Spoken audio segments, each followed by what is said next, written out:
Ini ayam gila banget. Ayam ini beda banget dari semua yang gue udah pernah coba untuk di bawah 1 jutaan. Ini bisa sangat bagus, tapi bisa sangat juga nggak cocok untuk beberapa orang mungkin. Jadi halo dan selamat datang di Aftersound TV, dan ini adalah review gue untuk KZPR2 yang merupakan planner terbaru dari KZ. Oh ya, thank you dulu untuk KZ yang udah kirimin ayam ini ke gue untuk gue review, dan harganya ada sekitar $50 kalau di luar sana.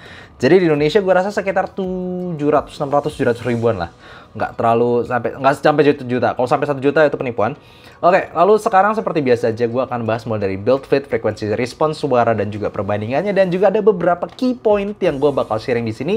Kenapa ayam ini aneh banget dan perlu perlakuan khusus. Kalau secara build quality sebenarnya ayam ini ya KZ biasa sih. Bagian depannya ini faceplate-nya pakai bahan metal, dan gue sama ngeliat ada grill semua ini, tapi nggak berasa open back ya, jelas ayam ini.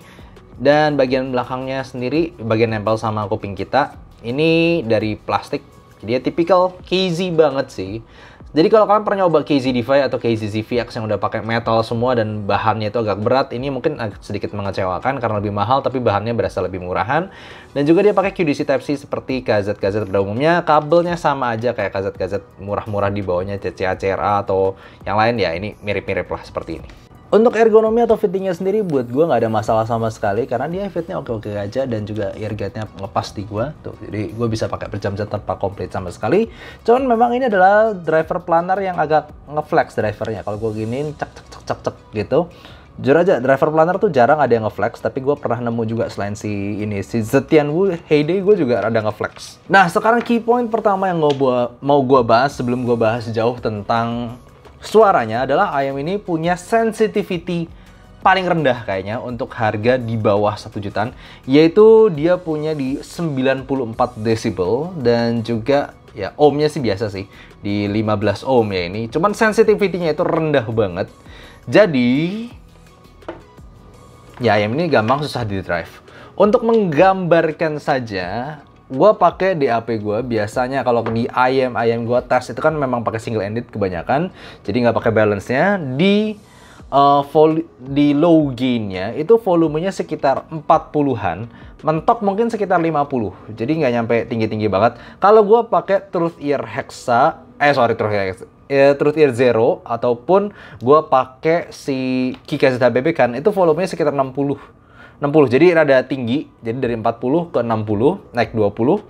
Dan kalau gue pakai KZPR2 ini volumenya 70 sampai 80, jadi bisa 2 kali lipat daripada yang gue pakai biasa, dan itu pun pakai DAP. Jadi gue berharap kalau misalnya kalian udah biasa ngeplay di ayam biasa di HP lu sekitar 90%, jangan harap bisa ngedrive ayam ini, karena ini berat banget. Gue bisa ngomongnya dari semua yang gue pernah coba, ini langsung jadi yang terberat dibandingkan semua yang gue pernah coba itu. Dan kalau gue juga nggak yakin kalau kalian pakai dongle low end begitu bakal bisa ngedrive ayam ini, karena dia tadi ya sensitivity-nya rendah banget. Dan kalau misalnya powernya nggak cuman sekedar keras doang, ini bisa memble. Lihat penjelasan gue tentang power di video-video sebelumnya, bahwa kalau kurang power itu bukan cuma volume, tapi juga lebih ke impact, dan bobot suaranya bisa berkurang, bisa jadi tipis dan kasar juga. Nah, jadi hati-hati untuk kalian, dan gue yakin bisa jadi deal breaker untuk beberapa orang tentang ini, karena dia nggak bisa di drive pakai HP atau simply dongle-dongle murah kecil gitu doang.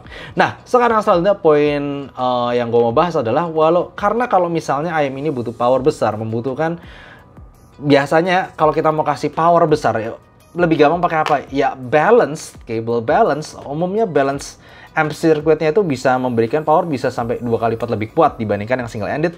Tapi kabel bawaannya ya kabel KZ gini doang. Jadi kalau gua untuk menikmati ayam ini biasanya gua pakai kabel ini.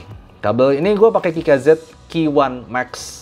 Karena kabelnya tetap pakai QDC Type-C, tapi untuk jacknya itu ini gue pakai balance 2,5 ya, karena di HP gue ada 2,5 dan 4,4 juga. Tapi ini bisa diganti-ganti kabelnya, jadi gue promosi kabel juga deh. Tapi memang maksudnya ini kan murah, 225.000 gitu.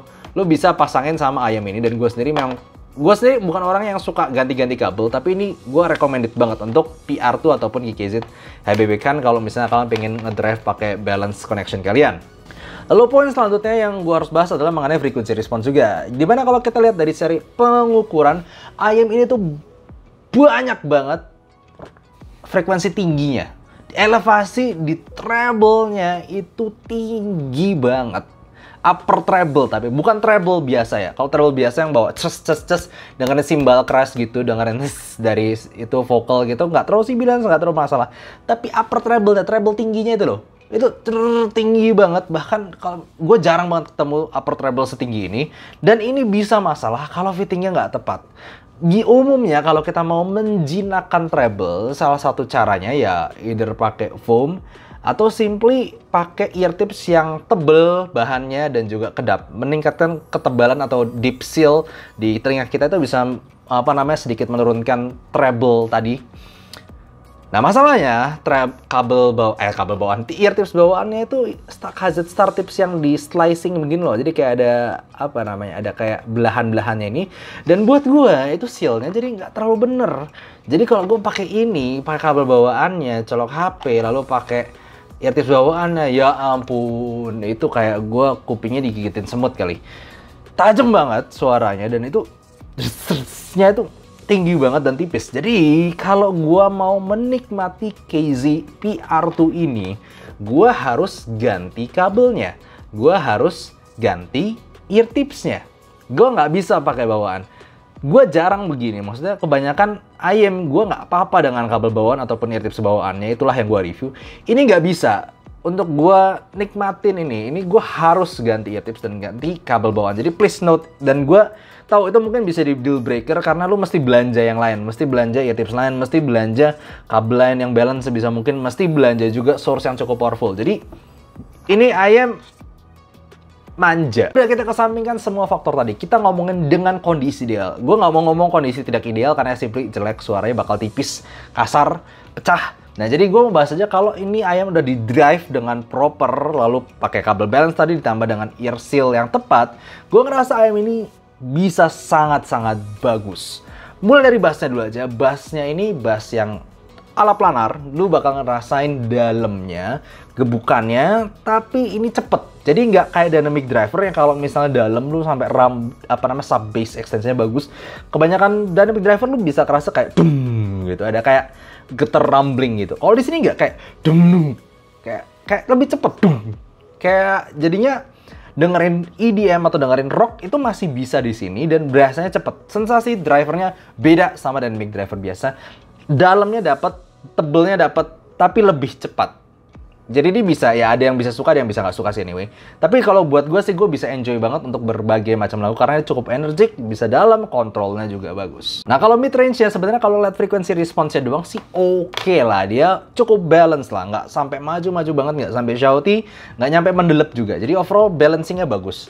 Tapi upper mid range atau bagian mid range ini simply diwarnai oleh upper treble tadi. Jadi kalian harus ngerti dulu secara frekuensi kalau misalnya kita naikin upper treble itu bakal ngasih sensasi juga ke mid range to bass-nya areanya. Di mid range ini terutama lebih berasa karena dia bakal ngasih extra breath, extra gitu. Kalau misalnya dengar vokal ada s-nya itu ada bukan s, di awalnya sakit, tapi kayak setelahnya tuh kayak ada tambahan, lebih breathy, lebih kayak berasa nafasnya itu sensasi lebih berasa. Kalau dengerin gitar kayak ting gitu ada yang dikit, tingnya lebih ada kayak sedikit tambahan ear-nya, udaranya juga dengerin piano ada gitu. Nah ini bisa kasih dua sensasi. Satu, sensasi nggak natural karena kayak ada ekstra-nya tadi itu bikin kesannya lebih ringan. Bikin kesan vokal ataupun instrumen itu lebih ringan kesannya, nggak terlalu berat. Dan juga di saat yang bersamaan berasa lebih detail karena ada ekstranya tadi, jadi kayak ada sensasi yang belum pernah lu rasain di tempat lain. Di sini tuh berasa. Itu sensasi yang cukup unik dan ya bisa plus bisa minus sekali lagi. Tapi kalau lu tanya buat gue sendiri sebenarnya agak kurang natural. Nah soal treble-nya sendiri, dia sebenarnya gue nggak ada masalah di low to mid treble area. Lu dengan simbol oke-oke aja. Nah masalah gara-gara upper treble tadi, lu mau diapain juga tetap ada. Jadi mau nggak mau dengerin simbol crash itu daripada initial crash, kamu bakal dengerin kayak decay di last-nya itu. Jadi terus, nah belakangnya yang nya itu lebih berasa dibandingkan yang biasa. Sekali lagi, itu menghasilkan sensasi lebih detail karena biasanya cuma terus hilang gitu doang kan. Kalau lu nyobain yang harman gitu kan upper treble turun, nah itu kayak cuma hilang. Nah ini kayak tapi ada kecil di belakangnya, itu memberikan kesan lebih detail. Lu sebelumnya kayak nggak pernah denger itu di lagu-lagu manapun, itu kayak itu jadi lebih berasa semuanya. Dan definisi note-nya, ces-nya itu juga lebih berasa dibandingkan IM pada umumnya. Jadi treble-nya ini dua arah. Satu bisa gua ngomong kurang natural karena dia ada ekstranya tadi. Cuman untuk beberapa orang atau mungkin bahkan banyak orang bakal ngerasa ini ekstra nih. Tapi emang Bang Gabung emang ekstra itu. Nggak ada di IM lain. Di sini tuh diangkat karena upper treble tadi. Coba lu lihat aja semua frekuensinya yang gue pernah coba review ya. Kebanyakan tuh upper treble-nya nggak ada yang setinggi ini. Dan itu bisa masalah, bisa juga sesuatu yang wow. Yang terus ini unik. Ini kondisi yang unik. Yang gue yakin gue nggak pernah coba di harga 1 jutaan begini. Jadi overall tonalnya gue bisa bilang ini asik, tetap asik. Bassnya dapet, lalu vokalnya cukup jelas. Tapi yang gue kurang suka pribadi adalah upper treble kebanyakan tadi. Dan itu bakal bikin sensasi ekstra. Ekstra yang tidak diperlukan dan di dunia nyata sebenarnya nggak ada juga. Gitu, ekstranya tadi bisa bikin sensasi wow juga. Jadi kalau gue denger kayak simbal itu agak cempreng sedikit, dengerin vokal ada ekstra. Nyasanya gitu. Nah di sini nggak sakit, jangan salah, nggak sakit seperti pada umumnya. Kalau umumnya kan biasa lower treble atau mid treble naikin atau nya itu bakal sakit banget. Di sini nggak terlalu, tapi tetap aneh, nggak senatural seperti biasanya. Jadi tonalnya ini fun, bassnya gebuk, midnya juga asik maju, treble-nya aja yang agak unik dan itu mewarnai keseluruhan tonalnya ini. Tapi kalau lu fine aja, lu nggak apa-apa sama tadi, nggak apa-apa Bang, gue suka kok upper treble tadi, gue nggak pernah denger sebelumnya, jadi gue suka denger di sini. Nggak apa-apa, lu lewatin tadi. Kita ngomongin technical di sini sekarang.